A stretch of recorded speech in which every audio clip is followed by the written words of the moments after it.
আমাগো বাসার মানুষ যে আমার কয় বুইড়া আত্মা, কথাটা কিন্তু একেবারে মিথ্যাও না। আসলে আমার একটা বুইড়া আত্মা, আমার না ওই যে বুইড়া মেশের খাওয়ান্ডি খাইতে ভাল লাগে। বয়স যে একেবারে কম আবার সেটাও না, বয়স তো ভালোই হয়েছে। তো যাই হোক, আমার কাছে না ভাল লাগে কি জানেন, মাটির চুলায় রান্না করে তারপর হচ্ছে দেশীয় খাবারগুলো খেতে। তা আপনারা যারা আমার ভিডিও দেখেন তারা জানেন যে আমি দেশীয় খাবার খেতে কতটা পছন্দ করি। হ্যালো এভরিওয়ান, আসসালামু আলাইকুম। কি দেখে মনে হচ্ছে আমি কোনো গ্রামে চলে আসছি? না রে ভাই, আমগো বাড়িটা কিন্তু হাতিঝিলের লগেই।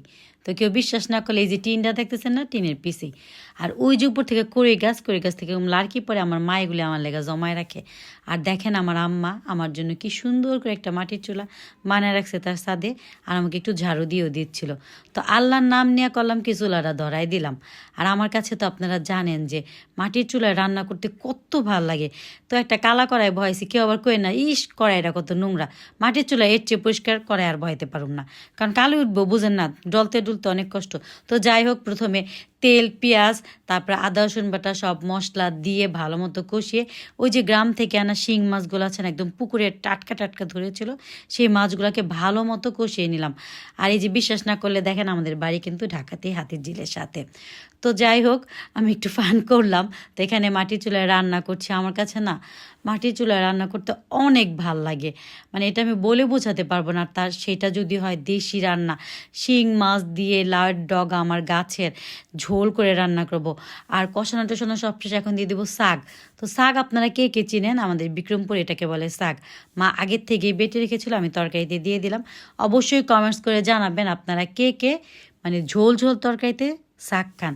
আর তরকারি চেহারাটা দেখেন, মাশাল্লাহ কত সুন্দর হয়েছে, তাই না? শুধু কিন্তু লাউ পাতা দিয়ে শিং মাছ না, সাথে কিন্তু ছিল খৈলসা মাছ একদম কড়কড়া করে ভাজার সাথে হচ্ছে গরম গরম ভাত। ওই যে আমার বুড়ি আত্মা তো এগুলোই খাইতে চায়। তো কী করুম, বয়স একটু হইছে, বয়স একেবারে খারাপও হয় নাই, থাক বয়সের কথা নাই বলি। তো প্রথমে কড়কড়া মাছ ভাজাটা দিয়ে হচ্ছে গরম ভাতটা মুখে দিতে কি যে মজা লাগছিল বিশ্বাস করেন। মানে গ্রামের পুকুরের মাছগুলো এত মজা হয় কেন আমি না আসলে এটা বুঝি না। অথচ ঢাকা থেকে মাছ কিনলে একটুও ভাল লাগে না। সাথে কিন্তু পাতলা ডালও ছিল। তো ডাল আমার আজকে লাগবে না, কারণ এই তরকারিটা তো আমি একটু হালকা রসা রসা ঝোল করে রান্না করেছি। তো আমার আর সহ্য হচ্ছে না, গরম গরম একদম পাতে নিয়ে ফেললাম। মানে বিশ্বাস করেন, মানে আমার গাছের লাউ পাতা, নিজের গাছের লাউ পাতা মানে একদম মোমের মতো গলে গেছে। তো লাউ পাতাটা দিয়ে মেখে যখন ভাতটা মুখে দিচ্ছিলাম, কি যে শান্তি দেশি রান্নাগুলা খেতে। তো কারা কারা আমার মতো এরকম দেশি রান্না পছন্দ করেন অবশ্যই কমেন্টস করে জানাবেন। আর কার কার আমার মতো বুইড়া আত্মা সেটাও কিন্তু জানাতে ভুলবেন না। আজকে এই পর্যন্তই, আল্লাহ হাফেজ।